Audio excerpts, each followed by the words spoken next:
Entonces, el déficit hídrico, ¿sí? Retomando, en algún punto tiene que ver mucho con el desfasaje que puede haber entre la transpiración y la absorción, ¿sí?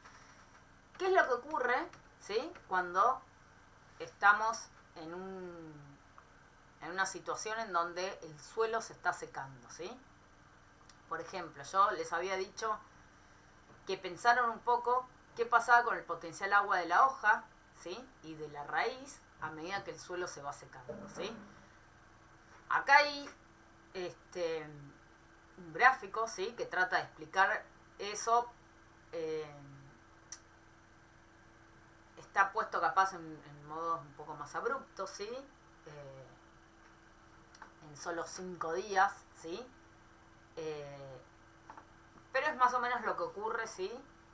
Que puede llevar más o menos tiempo, pero lo que ocurre cuando, por ejemplo, llueve o se riega, ¿sí? Y arrancamos con un potencial agua del suelo muy bueno, ¿sí? Cercano a cero, ¿sí? Esto no es cero, sería menos 0,03, por ejemplo. Y deja de reponerse agua en el suelo, ¿sí? Si uno piensa qué es lo que le pasa al potencial agua del suelo, bueno, a medida que van transcurriendo los días, ¿sí? Acá tenemos el primer día con su día y noche, el segundo, el tercero, ¿sí? ¿Qué es lo que va ocurriendo con el potencial agua del suelo? El suelo, si arranca, ¿sí? Por ejemplo, llueve y empezamos a medir desde que tenemos un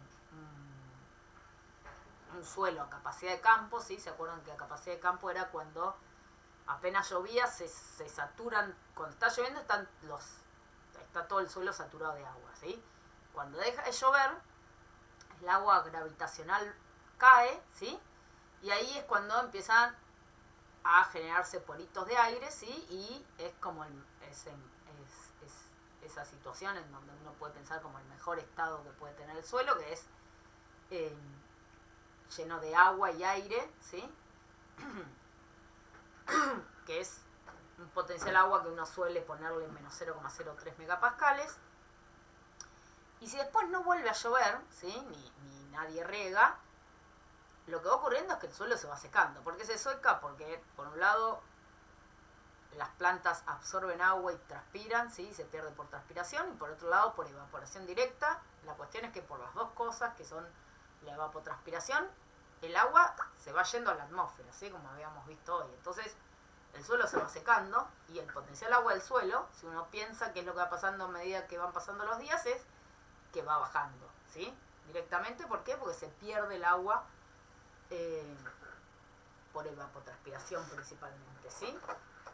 También va escurriéndose, pero principalmente la evapotranspiración es como la gran pérdida de agua del suelo, ¿no? Bueno, ¿qué le pasa a una planta que está en esa situación? Bueno, si uno piensa en qué es lo que le pasa a una hoja, ¿qué le pasa a una hoja durante el primer un día, ¿no? Un día en el que está ocurriendo esto, ¿no? Si uno piensa solo en un día, ¿no? ¿Qué habíamos dicho? Cuando arranca la planta, ¿sí? Al amanecer, ¿qué potencial agua tiene? Vamos a pensar en la hoja, ¿no? ¿Qué potencial agua tiene la hoja? El mismo que el suelo. El mismo que el suelo, bien. Sale la luz, se abren los estomas, y ¿qué empieza a pasar con el potencial agua? A medida que va transpirando. Y empieza a achicarse. Va bajando, ¿sí? ¿Cuándo esperarían que sea el mínimo de potencial agua de la hoja? ¿Cuándo va bajando, va perdiendo agua, ¿no? Está evaporando, va perdiendo agua, el potencial agua de la hoja va bajando, ¿hasta cuándo?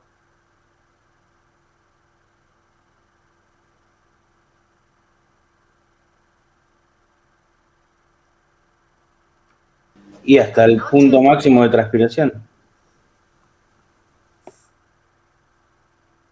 Cercano al mediodía, ¿sí? Capaz después del máximo de transpiración, el potencial agua son los valores menores de potencial agua. ¿Todos lo ven eso? ¿Sí? La planta está perdiendo agua por transpiración.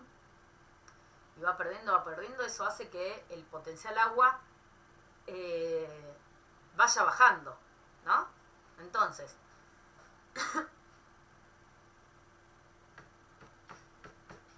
si uno tiene que graficarlo, ¿sí? Este es el potencial agua de la hoja. Fíjense que el potencial agua arranca al amanecer igual que el del suelo, ¿sí?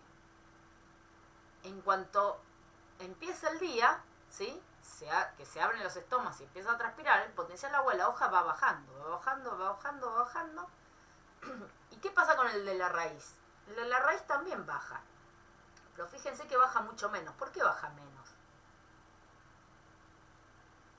En la raíz, en cuanto baja un poco el agua, ¿qué pasa? Empieza a absorber agua. Empieza a absorber. Entonces, la raíz no se aleja tanto del suelo, ¿no? Porque empieza a bajar el potencial de la raíz y empieza ya a absorber. Entonces, la raíz recupera el agua mucho más rápido que la hoja, ¿sí? La hoja, hasta que recupere el agua, tarda más, ¿sí? Entonces, el potencial agua de la hoja baja mucho más, ¿sí? ¿Todos me siguen con eso? Sí, sí. Después, fíjense que cuando nos vamos acercando a la noche, recién ahí empieza a recuperarse, ¿sí? Y fíjense que en algún momento, ¿sí? En las primeras horas de la noche, ya tenemos un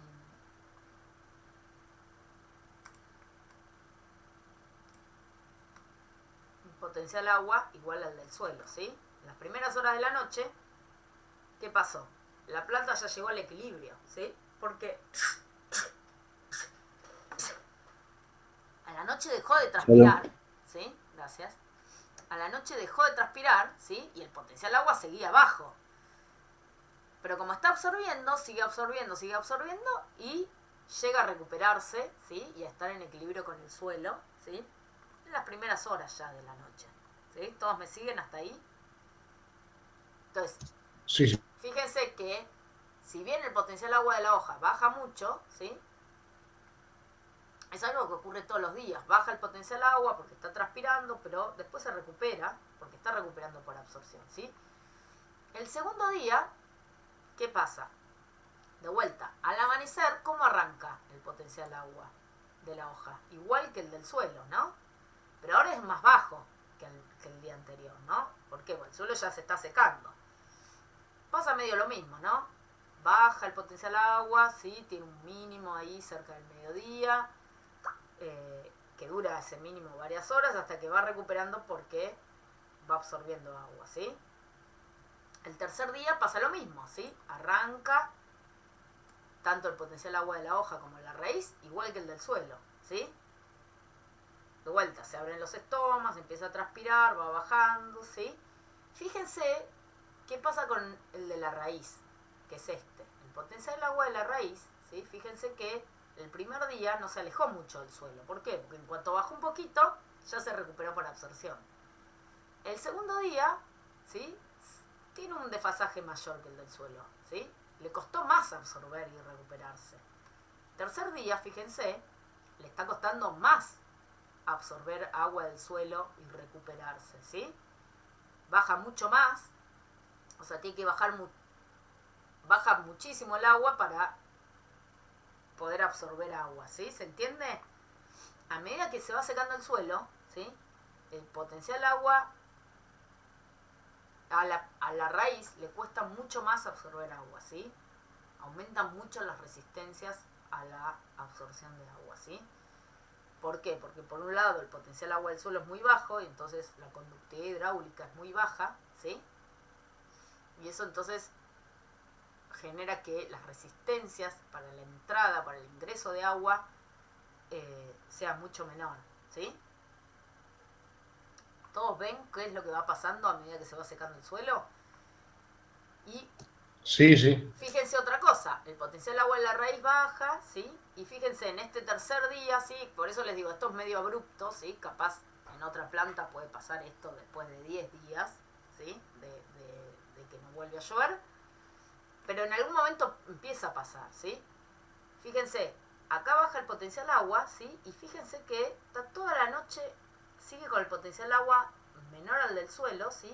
Casi hasta el amanecer, ¿sí? Tardó toda la noche, tuvo que seguir absorbiendo agua, ¿sí? ¿Por qué? Porque no había podido recuperar, porque ¿cómo es ahí el desfasaje entre la transpiración y la absorción? Es muy grande, ¿sí? Sigue toda la noche absorbiendo agua para llegar a recuperarse, ¿sí? Y llegar al equilibrio con el suelo, ¿sí?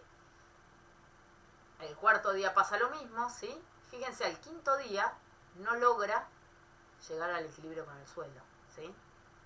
¿Por qué? Porque absorbe y no llega, ¿sí? Y ya arranca el amanecer y vuelve a transpirar, ¿sí? Entonces, el potencial agua de esta planta, ¿sí? De esta hoja, no llega a equilibrarse con el suelo. Probablemente acá ya la planta ya muera, ¿sí? Porque tiene un potencial agua muy bajo. Fíjense otra cosita que acá muestran, ¿sí? Que cuando baja acá el potencial agua, ¿sí? Por debajo de este valor, ¿sí? De menos 1,5, se dispara ese cierre de estomas que habíamos visto, ¿sí? ¿Se acuerdan que habíamos hablado? Mientras el potencial agua de la hoja, el potencial agua de la hoja baja todos los días se hace negativo, pero recién cuando baja por debajo del umbral de sensibilidad estomática es cuando se dispara el cierre de los estomas, ¿sí? Acá hay como una disparada que hace que mejore el potencial agua porque se cierran los estomas, entonces se recupera un poquito, ya después hay como una curvita y vuelve ya después el potencial agua vuelve a subir porque ya se cierran los estomas del todo y empieza y sigue absorbiendo agua. Pero acá, este cosito que les muestra acá en el mediodía, tiene que ver con que el potencial agua de la hoja bajó por debajo del umbral, ¿sí? Entonces, esas cosas suelen ocurrir cuando la planta ya arranca en un suelo en donde no tiene un buen potencial agua, ¿sí? Cuando la planta arranca un día con buen potencial agua, ¿sí? Fíjense que no tiene ningún problema, puede transpirar mucho y bajar mucho el potencial agua, pero lo recupera al toque, ¿sí? Ahora, cuando empieza a secarse el suelo, ¿sí? Ese déficit hídrico, ¿sí? Esa diferencia entre la absorción y la transpiración empieza a ser cada vez más grande y eso empieza a generar problemas severos en las plantas y en los cultivos. ¿Se entiende más o menos cómo es? Sí, ¿cómo se llama? Umbral. ¿No? Umbral de sensibilidad estomática es el valor de potencial agua que cuando en la hoja llega a ese valor se dispara el cierre de los estomas. Umbral de sensibilidad estomática. Que ahí lo que ocurre es, entre otras cosas, es que se dispara la producción de ácido abscísico, ¿sí? Que es una hormona vegetal, que es la que en realidad dispara el cierre de los estomas. ¿Qué consecuencias tiene ese déficit hídrico sobre las plantas? Bueno. Perdón, Sí, una cosa. sí. Entonces, el umbral de sensibilidad estomática, como que se activa, por decirlo de alguna manera, solamente en una situación de déficit hídrico. O sea, no es algo que pasa todos los días. No. Está. Se dispara cuando el potencial agua baja mucho, ¿sí? Puede ocurrir, por ejemplo, suele ocurrir cuando estamos frente a suelos con un déficit hídrico importante, digamos, suelos con bajo contenido hídrico. Y también puede ocurrir a veces el suelo no está tan seco, pero puede ocurrir un día al mediodía, ¿sí? De verano, de mucho calor, ¿sí? Si la temperatura de la hoja está muy alta, ¿sí? Porque hay mucha irradiancia pegándole a la hoja, puede ocurrir que esta bajada, ¿sí? Que capaz el suelo no estaba tan mal, pero que esta bajada es muy grande, ¿sí? Y haya un pequeño cierre de estomas al mediodía. Eso a veces se ve, ¿sí? Uno lo puede medir a veces cuando se mide. Hay un aparatito que se llama porómetro que uno puede medir la apertura estomática. Y a veces al mediodía, un día de verano de mucho calor, uno mide y lo que ve es que los estomas se cierran un poco al mediodía, y es por eso, porque el potencial agua de esa hoja bajó por debajo de su umbral. Entonces, a veces ese cierre estomático es así transitorio, ¿sí? Y puede ocurrir durante un día sin estar en una situación de que el suelo está seco, ¿sí? ¿Se entiende? Pero después, lo más común es que sean situaciones en donde estamos con algún estrés hídrico en el suelo, principalmente. ¿Y el punto de marchitez sería aún más abajo? Es un poquito más abajo, sí. Y digamos, en realidad el punto de marchitez a veces anda más o menos por estos valores, pero es como es un valor de potencial agua del suelo. Que si el suelo, pensá, acá la hoja llegó al umbral de sensibilidad estomática cuando el suelo todavía estaba en menos 0,8 megapascales, ¿sí? El de marchitez permanente en general ocurre cuando el suelo llega a este valor, ¿sí? Ya cuando el suelo tiene ese valor de potencial agua, bueno, ahí es lo que se llama marchitez permanente, que ya no es irreversible, ¿sí? La planta muere. Bárbaro, gracias. Y eso tiene que ver con el suelo. Entonces, la hoja puede llegar a ese umbral de sensibilidad estomática mucho antes de que el suelo esté en esa situación, ¿sí? Porque de algún modo ese cierre de estomas es como una estrategia para evitar seguir transpirando y perdiendo agua cuando el potencial agua empieza a bajar mucho, ¿sí? Ya cuando el suelo baja es como que la planta ya, por más que cierre los estomas, no tiene mucho que hacer, ¿sí? Si es muy bajo el potencial, o sea, si está muy seco el suelo, ya está, no hay mucho que hacer, ¿sí? Digamos, hay un Claro, montón de plantas que tienen el estrategias. punto de marchitez lo que definía era la disponibilidad de agua directamente. O sea, Claro, el agua que está disponible o no para la planta. para la planta, sí. Eso tiene que ver con el agua, con la conductividad hidráulica del suelo.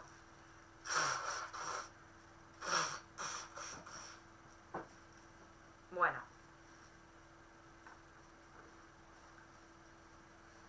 ¿Cuáles son las consecuencias fisiológicas, ¿no? ¿Qué es lo primero? ¿Qué piensan que es lo primero que se afecta cuando empieza a haber un estrés suave, ¿sí? De estrés hídrico suave. Lo primero que se afecta.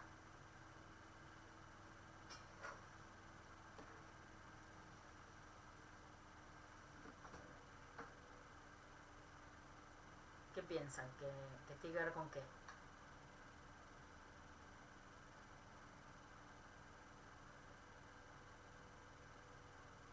Nada, cri.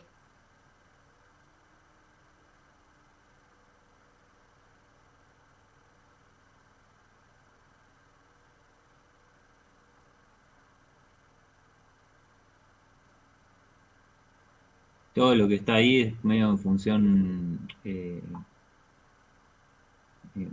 muchas cosas químicas, digamos, no, de Sí, las que pero no. hay cosas Pero que... ¿Se acuerdan se cuando...? visualiza en la hoja, ¿no? Sí, perdón. Que como que se ve así a simple vista en la hoja primero, ¿Qué cosa en la hoja? Que está marchita. cuando afecta. Claro, como lo primero que afecta, a simple vista se ve Bueno, eso. en realidad ya, si cuando vemos las hojas medio marchitas, ya estamos en un estrés moderado, ¿sí? Fuertecito. Antes de llegar a esa situación, ¿sí? Porque esa es la situación que nosotros lo vemos. La planta viene sufriendo la sequía desde antes. En realidad, lo primero que se detiene, ¿sí? Es el crecimiento. La expansión celular. ¿Se acuerdan que yo les decía en la primera clase que adentro de la célula, ¿sí? Tenemos el potencial agua está determinado principalmente por dos componentes. El potencial osmótico, que tiene que ver con qué solutos hay, que en general es negativo, bastante grande, digamos, muy negativo, muy bajo el potencial osmótico, porque tiene muchos solutos la célula. Y después teníamos un potencial de presión que solo cuando hablamos que está dentro de una célula o adentro de una organela es positivo, porque tenía que ver con la presión de turgencia, ¿se acuerdan? La presión que hace el agua contra la pared celular. Bueno, esa presión de turgencia es esencial para que la célula crezca, ¿sí? Para que la célula crezca, lo vamos a ver en unas clases más adelante, pero hace falta dos cosas. Una, que la pared se ablande, ¿sí? Que no esté tan rígida, pero además necesitamos que haya presión de turgencia para que pueda crecer. Bueno, cuando empieza a bajar el potencial agua, una de las primeras cosas que ocurre es que esa presión de turgencia no es suficiente para que crezca la célula, ¿sí? No es que no hay presión de turgencia, no es que estamos en la situación extrema de estar en plasmólisis, pero no hay suficiente presión de turgencia para que la célula crezca, ¿sí? Entonces, lo primero, ¿sí? La primera consecuencia fisiológica es que la célula no crece. Si las células no crecen, no crece la planta, ¿sí? No crece el tejido, nada. Entonces, la expansión celular, ¿sí? O el crecimiento es lo primero, ¿sí? Que se detiene cuando hay déficit hídrico, ¿sí? Ya con un estrés suave se detiene el crecimiento, ¿sí? Es como lo primero que ocurre. Y con esa expansión celular se detienen un montón de cuestiones que tienen que ver con síntesis de proteínas, síntesis de pared, ¿sí?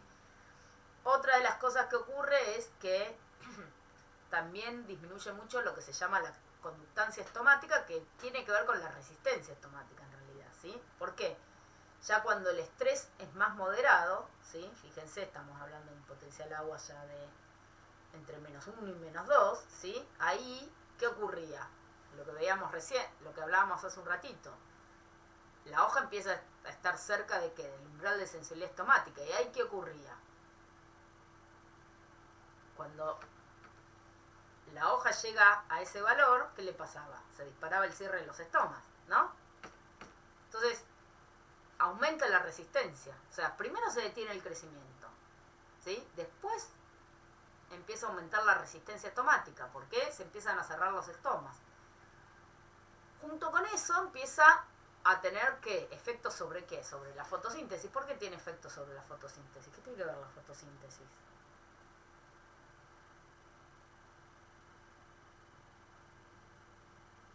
Y porque si se cierran los estómagos, se corta el intercambio gaseoso. Ahí va. Empieza a disminuir la concentración de dióxido y eso tiene un efecto directo en la fotosíntesis. Entonces, estreses más moderados arrancan ya a afectar la resistencia estomática, la fotosíntesis, ¿sí? Y ya después, cuando empieza a ser más fuerte, ¿sí? Ya empezamos a tener, por ejemplo, que se empieza a acumular ácido abscísico, ¿sí? ¿Se acuerdan que yo les había dicho que el cierre de los estomas estaba vinculado, ¿sí? Cuando se dispara el cierre de los estomas, aumenta la producción de ácido abscísico, que es una hormona que es la que dispara ese cierre de los estomas. Bueno, cuando ya la sequía es más fuerte, ¿sí? Cuando el estrés es más fuerte, en las raíces también se empiezan a producir ácido abscísico y ese ácido abscísico viaja desde la raíz hacia las hojas, ¿sí? Para reforzar ese cierre estomático. Entonces, uno lo que detecta es que empieza a acumularse en la planta ácido abscísico cuando ya estamos en un estrés, ¿sí? Ya de moderado a fuerte, ¿sí? Entonces, lo primero que ocurre es que se detiene el crecimiento, ¿sí? Después tenemos que ya, si el estrés ya es más fuerte, se empiezan a cerrar los estomas, eso tiene consecuencias negativas en la fotosíntesis, que empieza a disminuir la fotosíntesis, y ya, si sigue el estrés, empieza a producirse ácido abscísico, ¿sí? Que es la hormona de sequía, si se quiere, ¿sí? La gente que labura en sequía en general labura bastante con el ácido abscísico, porque es una hormona de señalización, ¿sí? Que da una idea de que las plantas están con un estrés hídrico severo.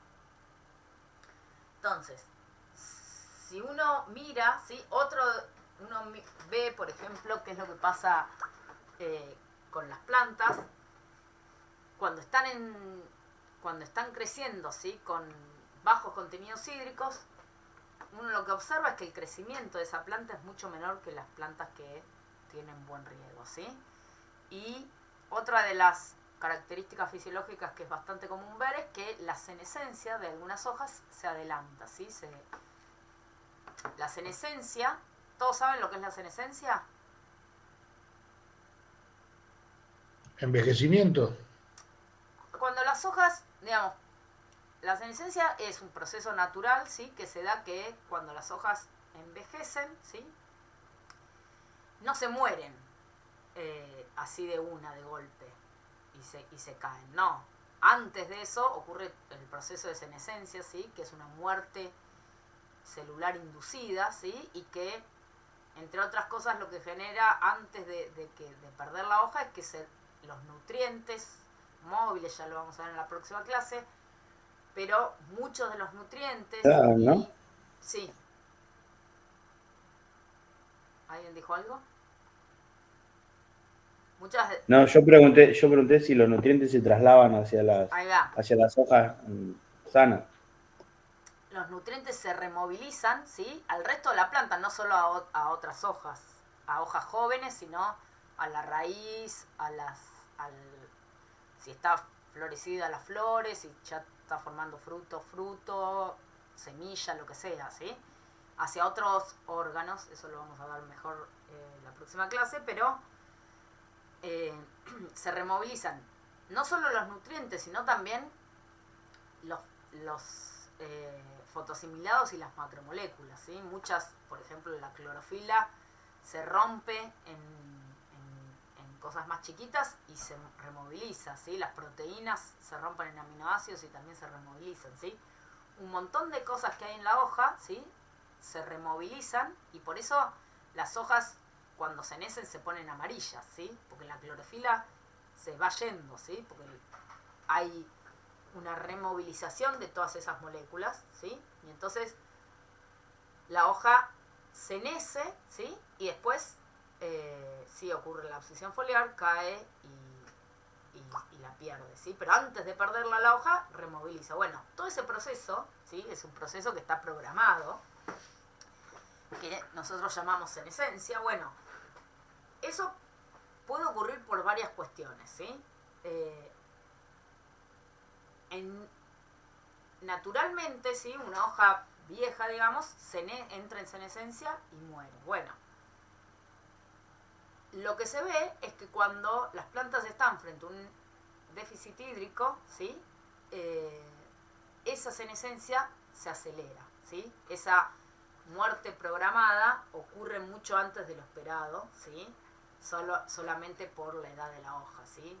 Una hoja capaz, esta hoja de la planta que está con buen riego, ¿sí? Se nece, qué sé yo, a los 2 meses. Bueno, cuando está con sequía, capaz se nece a los 15 días, ¿sí? Entonces, la senescencia también se acelera. Y eso tiene un impacto también sobre la fotosíntesis, ¿sí? En realidad tiene un impacto sobre la transpiración, ¿sí? Que se acelere la senescencia tiene un beneficio en las plantas, que es perder un poco la biomasa transpirante, ¿sí? O sea, las plantas transpiran por las hojas, ¿sí? Perder algunas hojas genera que la planta transpire menos, ¿sí? Pero por otro lado, tiene un impacto sobre la fotosíntesis, porque yo estoy perdiendo hojas, que son el órgano que fotosintetiza, ¿sí? Entonces, pierdo un montón de fotosíntesis, ¿sí?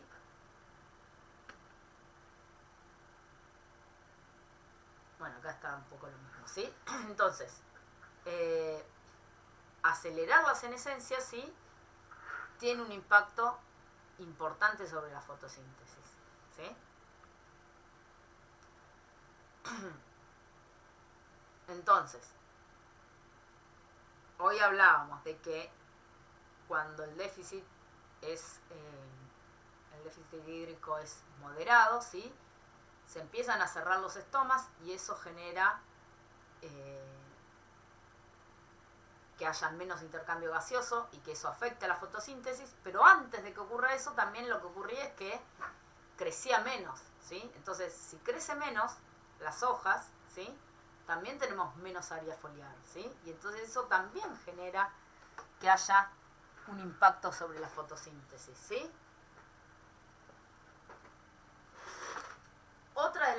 ocurre, ¿sí? Es que cambia lo que se llama la relación tallo-raíz, ¿sí? ¿Qué es la relación tallo-raíz? Bueno, si uno se fija cómo es la biomasa de una planta, ¿no? Cuánto es la biomasa aérea y cuánto es la biomasa radical. Cuando una planta está con una buena disponibilidad de agua, ¿sí? En general, la biomasa aérea, ¿sí? Es 2 o 3 veces más grande que la biomasa radical, ¿sí? Esto suele ser más o menos algo, cuando uno dice la relación tallo-raíz, lo que se hace es agarrar la planta, ¿sí? Y pesar cuánto pesa la biomasa aérea y cuánto pesa la biomasa radical, ¿sí? Y dividirlo. Entonces, si yo divido dividido esto, a mí en general ese valor me da entre 2 y 3, más o menos, ¿sí? ¿Por qué? Porque yo tengo 2 o 3 veces más de biomasa aérea que radical. Lo que se ve cuando la planta crece en un suelo con baja disponibilidad de agua, ¿sí? Es que si bien el crecimiento de la planta entera baja, ¿sí? La raíz no está tan afectada como la parte aérea. ¿Por qué? Cuando uno agarra y dice, bueno, yo me fijo cuánto tengo de biomasa aérea y cuánto radical, y hace la relación, esta relación suele ser más cercana a 1, ¿sí? Más o menos crece lo mismo la parte aérea que la radical. ¿Eso tiene un sentido? ¿Le da alguna ventaja? ¿Le daría alguna ventaja a una planta esa situación? Y supervivencia. ¿Por qué supervivencia? Y porque va manteniendo más raíces que para la proporción de la planta. Entonces, el, como el porcentaje de absorción lo puede distribuir mejor. Ahí va. Digamos, esta planta tiene casi la misma capacidad de absorción que esta otra, ¿sí? Ahora, la transpiración de esta planta es mucho mayor que la de esta, ¿no? Porque esta tiene mucho menor área foliar. Entonces, esta planta, ¿sí? De algún modo puede resistir mucho mejor la sequía, ¿sí? Que una planta que está en esta situación. Por ejemplo, no sé si a ustedes les pasó de tener plantas que capaz riegan todos los días o día por medio, ¿sí? Cuando las riegan muy seguido a las plantas crecen mucho más lindas, están mucho mejor, más vigorosas, qué sé yo, porque tienen mucha más biomasa aérea, tienen más fotosíntesis, eso les permite tener mucho más recursos. Ahora, si se van de vacaciones, ¿sí? Y pasan una semana sin agua, ¿sí? O 2 semanas, esa planta, cuando vuelven, probablemente o está muerta o está en un estado hídrico bastante malo, ¿no? En cambio, capaz, si ustedes tienen una planta que la riegan de vez en cuando, o que ni la riegan, qué sé yo, se banca mucho mejor, ¿sí? Que después venga, por ejemplo, una semana o 2 semanitas sin agua, ¿sí? ¿Por qué? Porque una planta que está aclimatada, ¿sí? A tener bajos contenidos hídricos en el suelo, ya tiene una estructura, ¿sí? Y una relación tallo-raíz más parecida a esto, ¿no? En cambio, esta planta, ¿sí? Esta planta va a estar mucho mejor, en muchas mejores condiciones. Ahora, esta planta, ¿sí? Después de venir aclimatada, a tener buena disponibilidad de agua todos los días, le viene una semana de sequía, ¿sí? Esta planta capaz no puede soportar, ¿sí? Y puede morir mucho antes que esta otra, ¿se entiende? ¿Sí? Sí, sí, Entonces, sería como rustificar la planta antes de sacarla del vivero a la venta, ¿no? bueno, muchas veces esa rustificación es como una especie de aclimatación, ¿sí? Que tiene que ver muchas veces, a veces con la disponibilidad de agua y muchas veces también con la irradiancia, ¿no? Porque uno a veces la tiene en un lugar con cierta irradiancia y eso va a tener que pasar a una irradiancia mayor o no. Pero sí, tiene que ver con esas cosas. Entonces, principalmente eso ocurre, ¿sí? Por esto de que cambia la relación tallo-raíz, ¿sí? Vamos a ver la clase que viene que la nutrición mineral, ¿sí? En particular el nitrógeno, también tiene un efecto sobre esta relación tallo-raíz. Bueno, entonces, nada, uno puede encontrar distintos síntomas, ¿sí? Ya en general cuando uno ya ve este tipo de síntomas en las plantas, las cosas que venimos viendo ocurrieron mucho antes, ¿sí? Ya se detuvo el crecimiento mucho antes, se cerraron los estomas, ¿sí? Nosotros en general cuando vemos síntomas, ¿sí? Acá por ejemplo, parte de este pino ya se está muriendo, ¿sí? Esto es consecuencia de un déficit hídrico que viene hace rato, ¿sí?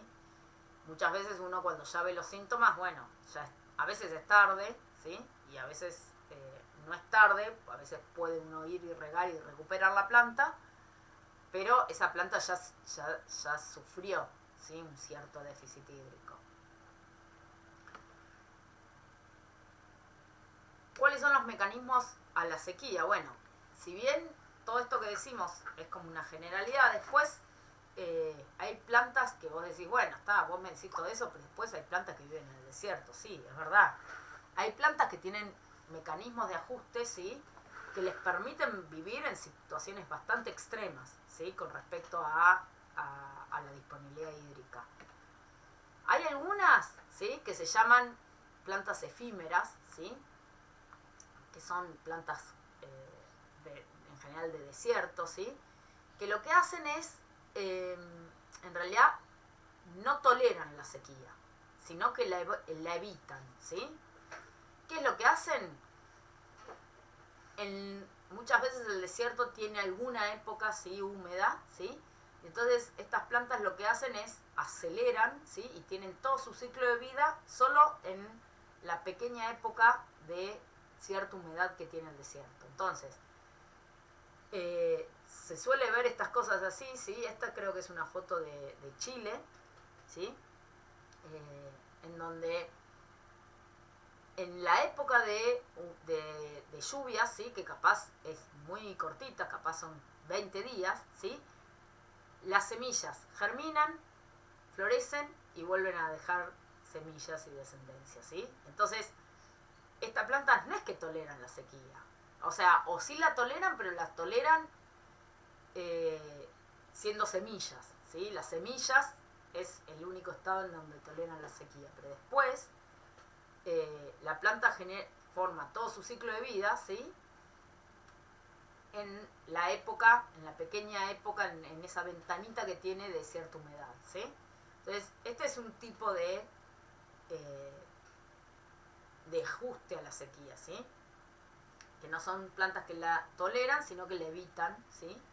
Y entonces es bastante común que pase esto, que en el desierto de golpe se ve una cosa así, en donde están todas las plantitas florecidas. Bueno, son plantas que tienen este tipo de estrategia, ¿sí? De evitar la sequía, teniendo un ciclo de vida muy cortito, ¿sí? Que ocurre todo en la época de humedad, ¿sí? Después hay un montón de otras especies que lo que tienen son estrategias de tolerar la sequía, ¿sí? Y hay distintos tipos de mecanismos, ¿sí? Que le permiten tolerar esa sequía. Algunas cosas tienen que ver con reducir la transpiración y otras cosas tienen que ver con mantener o aumentar la absorción, ¿sí? Cuestiones que tienen que ver con reducir la transpiración tienen que ver en general con tener cutículas muy gruesas, ¿sí? Aumentar mucho la resistencia foliar, reducir la carga de radiación, tener en general área foliar más bien chicas, ¿sí? Hojitas muy chicas. Todas esas cosas hacen que las plantas tengan menor transpiración, ¿sí? Y después, cuestiones que tienen que ver con aumentar la absorción de agua, con, por ejemplo, tener raíces muy profundas o muy ramificadas, con alta densidad radical, ¿sí? Todas esas características que tienen algunas especies son estrategias que le permiten tolerar mejor la sequía, ¿sí? Entonces, muchas plantas o muchas especies que son más originarias de suelos más secos, ¿sí? o de ambientes más secos, ¿sí? Más áridos, suelen tener, en general, no una de estas, sino varias de estas características, ¿sí? Suelen en general tener características que le permiten reducir por un lado la transpiración y además mantener o aumentar la absorción, ¿sí? Y entonces esto tiene que ver con tratar de mantener el potencial agua de los tejidos más bien altos, ¿sí? Aunque estén en potenciales aguas del suelo bajos, ¿sí? Ojo, eso no significa que el potencial agua de la planta va a ser mayor que el del suelo, ¿no? Pero puede no bajar tanto con respecto al del suelo, ¿sí? Y después están como otro tipo de estrategias que tienen que ver con tolerar, ¿sí? Los bajos contenidos hídricos del tejido. Y ahí hay cosas que tienen que ver, no voy a entrar mucho en detalle, pero cosas que permiten mantener la turgencia de las plantas, ¿sí? Hay algo que se llama ajuste osmótico, que algunas especies pueden liberar ciertos solutos adentro de las células y eso les permite bajar el potencial osmótico y entonces que ingrese agua y que aumente la presión de turgencia, ¿sí? Entonces la célula se mantiene turgente a pesar de tener un potencial agua más bajo que otras plantas que no tienen ese ajuste osmótico. No quiero entrar en detalle para no marearlos, pero en términos generales son cosas que hacen que las plantas puedan tolerar, ¿sí? Ciertos contenidos hídricos bajos, ¿sí? Entonces son como dos grandes cuestiones. Una es tratar cosas que hagan que logren mantener los potenciales agua dentro de la planta un poquito más altos, ¿sí? Que lo que tendría una planta que es sensible a la sequía, ¿sí? Y eso lo logran teniendo características que hacen que transpire menos y que absorbe más, ¿sí? O que absorba lo mismo.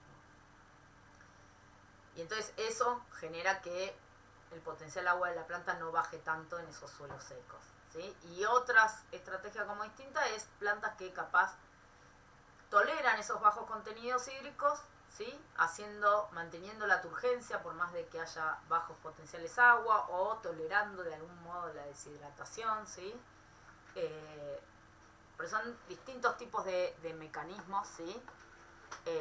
De ajuste a la sequía. Y entonces uno después puede tener especies que uno tiene como una especie de gradientes de especies, ¿sí? Especies que son súper sensibles a la sequía y especies que son súper tolerantes, ¿sí? A la sequía.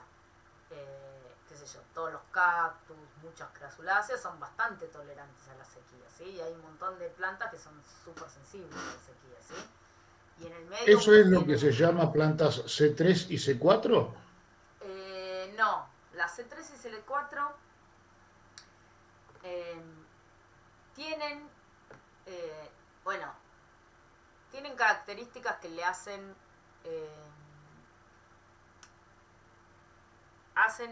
que funcionen mejor en suelo, digamos.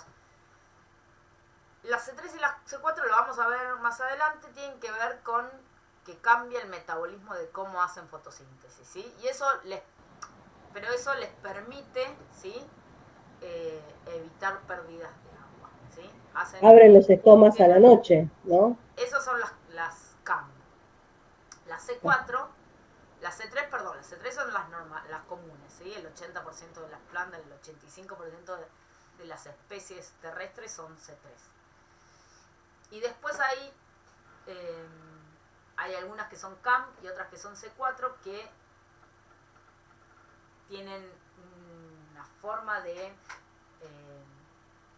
concentrar de algún modo dióxido de carbono, ¿sí? Que les permite tener un mejor uso del agua, ¿sí? Son más eficientes en el uso del agua y entonces eso de algún modo les permite tolerar mejor, ¿sí? Ambientes más áridos, más secos. Pero no es...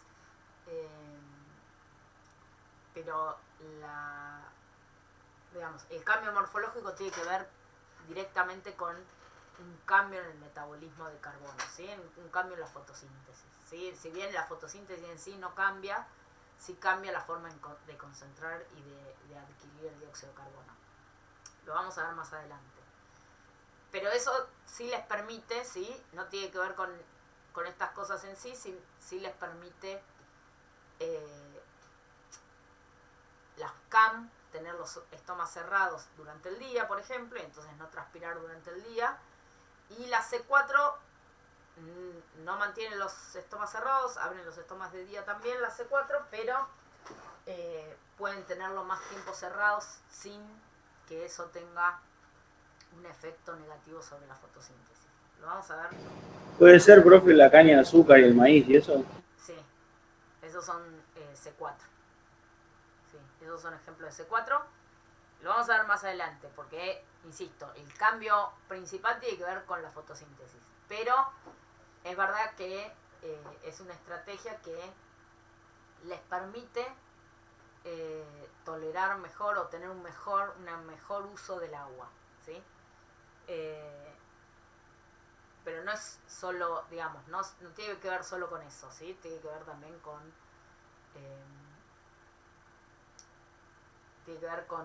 ser las C4, bueno, las CAM también, ser mucho más eficientes con altas irradiancias, ¿sí?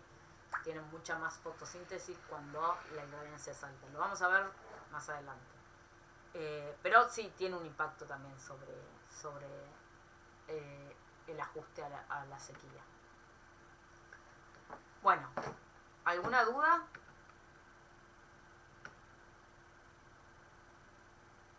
No. ¿No? Bueno, terminamos con inundación, ¿sí? Esto es medio qué es lo que pasa, ¿sí? Cuando nos pasamos, en vez de estar con problemas de estrés hídrico, ¿sí? ¿Qué pasa si nos pasamos para el otro lado, ¿sí? En vez de que no hay agua, hay exceso de agua. ¿Cuál es el principal problema en la inundación en realidad? ¿Por qué? La falta de oxigenación en las raíces. Ahí va, es la falta de oxigenación, ¿sí? En realidad, cuando uno tiene un cultivo, por ejemplo, en hidroponía, ¿sí? Las plantas están bien, ¿sí? Y están inundadas, por decirlo de algún modo, ¿sí? Ahora, ¿cuál es la cuestión? ¿Cuál es la gracia de la hidroponía? Bueno, la hidroponía tiene que tener algún tipo de aireación, ¿sí? Por eso las plantas pueden sobrevivir, pueden crecer bien en un medio acuoso directamente. Que no es lo que ocurre cuando el suelo está inundado. Cuando nosotros tenemos una inundación, el problema que tenemos es que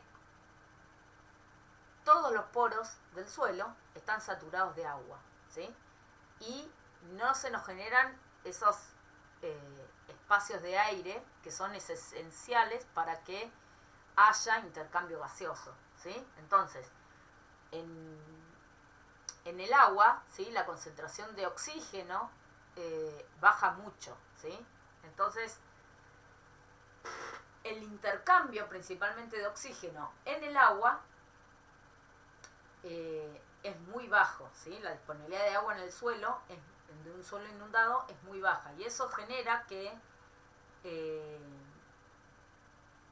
las raíces no puedan respirar, ¿sí? ¿Por qué nos importa el oxígeno?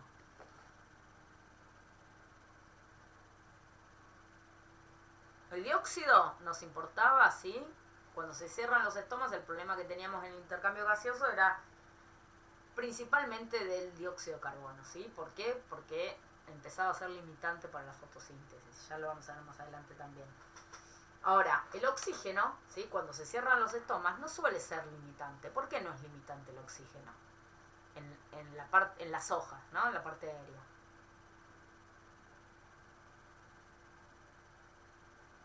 ¿Por qué el dióxido es limitante y el oxígeno no? Cuando se cierran los estomas.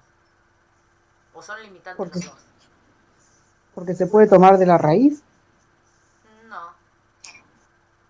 No, tiene más que ver con... ¿Cuál es la concentración de oxígeno en la atmósfera? Un 21% más o menos, ¿sí? 21. Hay un montón de oxígeno, ¿sí? El dióxido de carbono, en cambio, si bien en los últimos años ha ido aumentando un poco, pero la concentración de dióxido es baja, ¿sí? En la atmósfera. Entonces, por más que se cierren los estomas, ¿sí? En la parte aérea, siempre hay un montón de oxígeno, ¿sí? Entonces no es un problema el oxígeno en el intercambio gaseoso en la parte aérea. En el agua, en cambio, cuando el agua se llena de... en el suelo, cuando el suelo se llena de agua, ¿sí? La concentración de dióxido en esa agua que está en el suelo es muchísimo menor, ¿sí? Ahí sí baja muchísimo la difusión de oxígeno. Y entonces ahí sí empieza a ser limitante el oxígeno, ¿sí? Las plantas, todas las células de las plantas respiran, ¿sí? La respiración consiste básicamente en consumir esos fotosimilados, esos azúcares que se forman en la fotosíntesis, ¿sí? Esos azúcares los rompen para generar energía, ¿sí? ATP. Bueno, para poder hacer eso es necesario oxígeno, ¿sí? Entonces, la respiración utiliza azúcares y oxígeno, ¿sí? Si no hay oxígeno, no puede respirar, no puede ocurrir la respiración, las células se quedan sin ATP, sin energía, ¿sí? Entonces, el problema que tiene las plantas en un suelo inundado es que sus raíces no pueden respirar, ¿sí? Y se pudren, ¿sí? Y se mueren, ¿sí? Ese es el problema de la inundación, principalmente.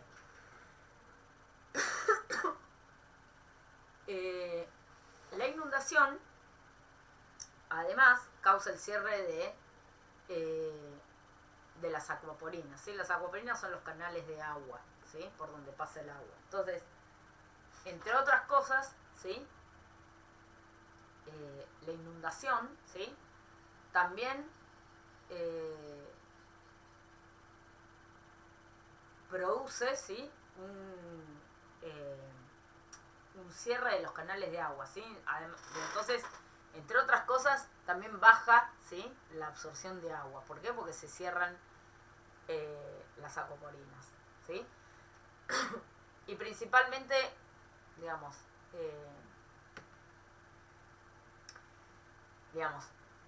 lo principal que ocurre, además de que se cierran de que se compromete la absorción de agua, es que las raíces se quedan sin oxígeno, ¿sí? Sin ATP. ¿Cuáles son los mecanismos que tienen, ¿sí? Como recién veíamos, los mecanismos o las estrategias que tienen algunas plantas, ¿sí? Que pueden tolerar la sequía. Hay algunas plantas que toleran muy bien la inundación, ¿sí? Hay incluso algunas que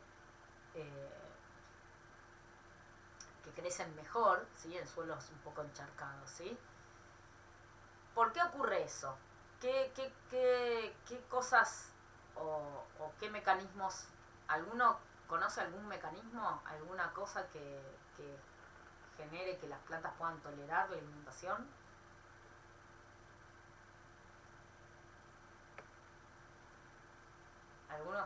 ¿Ninguno conoce nada de mecanismos de tolerancia de la inundación? No. ¿No? ¿Sí? ¿No? Tal vez. No. Bueno, ¿sí? El caso de la modificación de raíces en el ciprés calvo. ¿Modificación de raíces? ¿A qué tipo de raíces? Que las raíces sacan como si fuesen unas chimeneas para tomar oxígeno por arriba del nivel de agua. Las raíces adventicias serían esas. Ahora vamos a verlas. Antes de ver esas, ¿sí? Una de las cosas, uno de los mecanismos de ajustes que puede ocurrir, ¿sí? Que tienen muchas plantas, es que tienen aerénquimas, ¿sí? Aerénquimas son espacios, ¿sí? De aire, ¿sí? Que tienen el ápice, ¿sí? Con la raíz. Y eso permite, ¿sí? No sé si vieron alguna vez un camalote, por ejemplo. ¿Vieron los camalotes? Que son los camalotes que andan en el Tigre. Sí. Bueno, Sí, en muchos sí. ríos de acá de la Argentina los encontramos. Si ustedes, no sé si alguna vez lo cortaron el camalote, vieron que el camalote está flotando con las raíces abajo. Si ustedes agarran el tallito y lo cortan, ¿sí? Vieron que es como está lleno de aire eso, ¿no? Todo eso es arénquima, ¿sí? Si agarran un tallo también de un loto, por ejemplo, también cuando lo cortan, el tejido, ¿sí? El tejido parenquimático tiene un montón de espacios, ¿sí? Con aire, con burbujas de aire, ¿sí? Llenos de aire. Bueno, esas burbujas de aire, esos espacios aéreos, ¿sí? Grandes, permiten que el oxígeno se pueda mover desde las hojas, desde la parte aérea, hacia las raíces, ¿sí? Entonces, la formación de erénquima, ¿sí? Permite que aumente mucho la difusión interna dentro de la planta del oxígeno, ¿sí? Entonces, las plantas o las especies que pueden formar arénquima, ¿sí? Generan o permiten que el oxígeno difunda, ¿sí? Porque cuando el suelo está inundado, la parte aérea no tiene problema de conseguir oxígeno, ¿sí? El oxígeno arriba está lleno de oxígeno. El problema son las raíces. Bueno, muchas especies, ¿sí? Lo que hacen, incluso inducen, ¿sí? La formación de arénquima cuando se encuentran en suelos inundados, ¿sí? En el arroz es bastante clásico. El arroz suele cultivarse, ¿sí? En suelos encharcados. ¿Por qué? Porque, entre otras cosas, tiene un montón de erénquima, ¿sí? Entonces, aumenta en el tejido parenquimático los espacios de aire, ¿sí? Y eso permite entonces que haya mucha difusión adentro de la planta de oxígeno y eso llegue a las raíces, ¿sí? Entonces, la formación de erénquima suele ser un mecanismo de ajuste bastante común, ¿sí? Otra de las cosas que ocurre también en muchas especies es que se forman estas raíces adventicias, que son raíces que, fíjense, salen del tallito, ¿sí? No de la parte radical. Y esas raíces adventicias permiten, ¿sí? También absorber bastante oxígeno, ¿sí? O conseguir mucho oxígeno y que ese oxígeno difunda hacia las raíces, ¿sí? Eso ocurre, la formación de raíces adventicias suele ser, ¿sí? Una respuesta a un suelo inundado, ¿sí? Cuando uno lo pone en tomate es bastante común verlo, ¿sí? El tomate, si no está encharcado, si no se encharca, no se ve, ¿sí? Pero a veces cuando nos pasamos un poquito de agua, empezamos a ver que se forman esas raíces adventicias, ¿sí? Eso también es un mecanismo que permite, ¿sí? Tolerar dentro de ciertos rangos la inundación, ¿sí? Después hay otro tipo de formación de algo que se llama lenticelas, ¿sí? Que son como estructuritas, ¿sí? Que se ven así en los tallitos, ¿sí? Que también se hipertrofian, ¿sí? Cuando hay inundación, ¿sí? Y entonces es como que se rompen, ¿sí? Y eso permite que haya muchísimo más contacto, ¿sí? Son como heriditas que se le generan en el tallo que permiten que haya muchísimo más contacto con el aire, ¿sí? Y que se oxigenen mucho más y que se transporte, digamos, mucho más fácilmente el oxígeno hacia las raíces, ¿sí?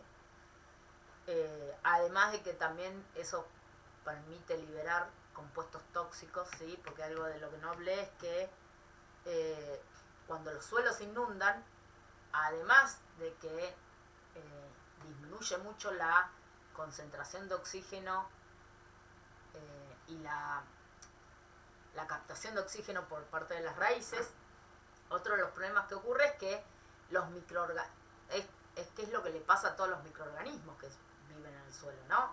En el suelo hay un montón de microorganismos aeróbicos, ¿sí? Que también necesitan oxígeno y que también se ven muy comprometidos cuando los suelos están inundados, ¿sí? Y entonces empieza a cambiar un poco, ¿sí? Esa población de organismos aeróbicos, ¿sí? Empiezan a morirse los aeróbicos y empiezan a aumentar los microorganismos que son más anaeróbicos, ¿sí? Que no necesitan, que crecen sin oxígeno, ¿sí? Y esos microorganismos liberan en general muchas veces muchas toxinas que son tóxicas para las plantas, y entonces este tipo de estructura permite no solo captar mejor el oxígeno, sino también liberarse un poco de compuestos tóxicos, ¿sí? Que se generan en esas inundaciones, ¿sí? En las inundaciones, digamos, no solo es el problema de qué le ocurre a las plantas y a las raíces, sino también a la interacción con los microorganismos, ¿sí? También, ya vamos a ver ya más al final de la materia, que hay un montón de microorganismos benéficos, ¿sí? Por ejemplo, Rhizobium, ¿sí? Que la interacción con Rhizobium permite o mejora mucho la fijación de nitrógeno, ¿sí? Permite la fijación de nitrógeno aéreo. Bueno, esas cosas ocurren en suelos que están con buena disponibilidad de oxígeno, ¿sí? Los suelos inundados, todas esas cosas, las micorrizas, un montón de organismos que son benéficos, ¿sí? Y que están en simbiosis con las plantas, también se ven afectados, ¿sí?